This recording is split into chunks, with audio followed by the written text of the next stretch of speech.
मुझे ही क्यों ये सब भुगतना पड़ता है? मेरे ही जीवन में क्यों हमेशा परेशानी आती है? संकट मेरा पीछा क्यों नहीं छोड़ते?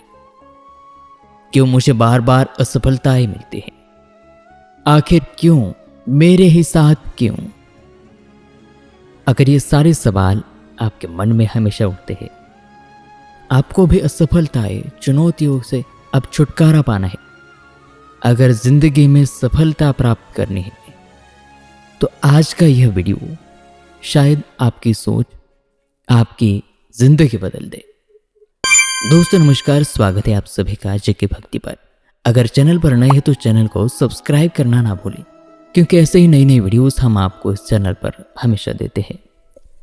तो कहानी है महाभारत के समय की। एक बार कर्ण ने श्री कृष्ण से पूछा, मेरी मां ने मुझे जन्म देते ही त्याग दिया, क्या ये मेरा अपराध था कि मेरा जन्म एक अवैध बच्चे के रूप में हुआ? द्रोणाचार्य ने मुझे शिक्षा देने से मना कर दिया क्योंकि वो मुझे क्षत्रिय नहीं मानते थे, क्या ये मेरा कसूर था? परशुराम जी ने मुझे शिक्षा दी, साथ में यह भी शाप दिया कि मैं अपनी विद्या भूल जाऊंगा क्योंकि वो मुझे क्षत्रिय समझते थे। भूलवश एक गौ मेरे तीर के सामने आ गई और आकर वो मर गई और मुझे गौवध का शाप मिला। द्रौपदी के स्वयंवर में मुझे अपमानित किया गया क्योंकि मुझे वो किसी भी राजघराने का कुलीन व्यक्ति नहीं मानते थे। यहां तक कि मेरी माता कुंती ने भी मुझे अपना पुत्र होने का सच अपने दूसरे पुत्रों की रक्षा के लिए स्वीकारा। मुझे जो कुछ मिला वो सब दुर्योधन के दया के स्वरूप मिला। तो क्या यह गलत है कि मैं दुर्योधन के प्रति अपनी वफादारी रखता हूं? कर्ण के इस बात पर श्री कृष्ण मंद मंद मुस्कुराते हुए कहे, कर्ण, मेरा जन्म तो एक कारागार में हुआ था। मेरे पैदा होने से पहले मेरी मृत्यु मेरा इंतजार कर रही थी। मेरा जन्म हुआ उसी रात मुझे मेरे माता पिता को छोड़ना पड़ा। तुम्हारा बचपन तो रथों की धमक, घोड़ों की हिनहिनाहट और तीर कमानों के साए में गुजरा। मैंने गायों को चराया, गोबर को उठाया। जब मैं चल भी नहीं पाता था तो मेरे ऊपर प्राणघातक हमले हुए। कोई सेना नहीं, कोई शिक्षा नहीं, कोई गुरुकुल नहीं, कोई महल नहीं, और मेरे मामा ने मुझे अपना सबसे बड़ा शत्रु समझ लिया था।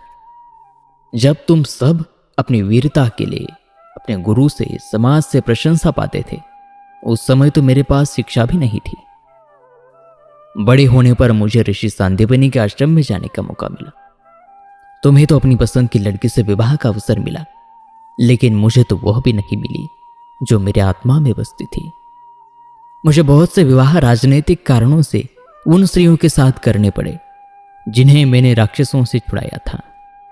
जरासंध के प्रकोप के कारण मुझे अपने परिवार को यमुना से ले जाकर सुदूर प्रांत में समुद्र के किनारे बसाना पड़ा। दुनिया ने मुझे कायर कहा।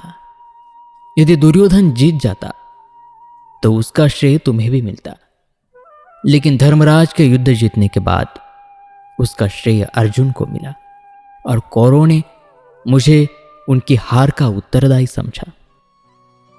हे कर्ण, किसी का भी जीवन चुनौतियों से रहित नहीं है। सबके जीवन में सब कुछ ठीक नहीं होता। कुछ कमियां अगर दुर्योधन में थी तो कुछ युधिष्ठिर में भी थी।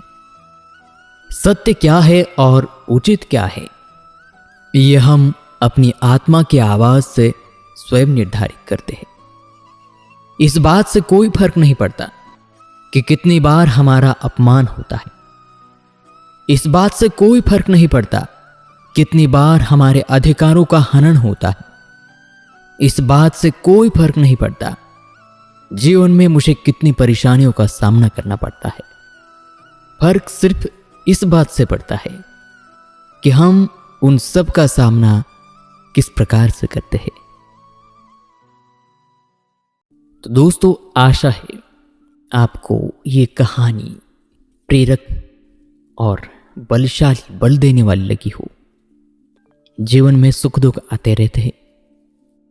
भलाई इसी में है कि सुख और दुख दोनों को साथ लेकर जीवन की यात्रा को समृद्ध बनाए। तो आज की इस कहानी के साथ आपसे हम यही विदा लेते हैं। आपसे मुलाकात होगी जल्द नई वीडियो में एक नए विषय के साथ। तब तक के लिए देखते रहिए आपका अपना चैनल जेके भक्ति। नमस्कार।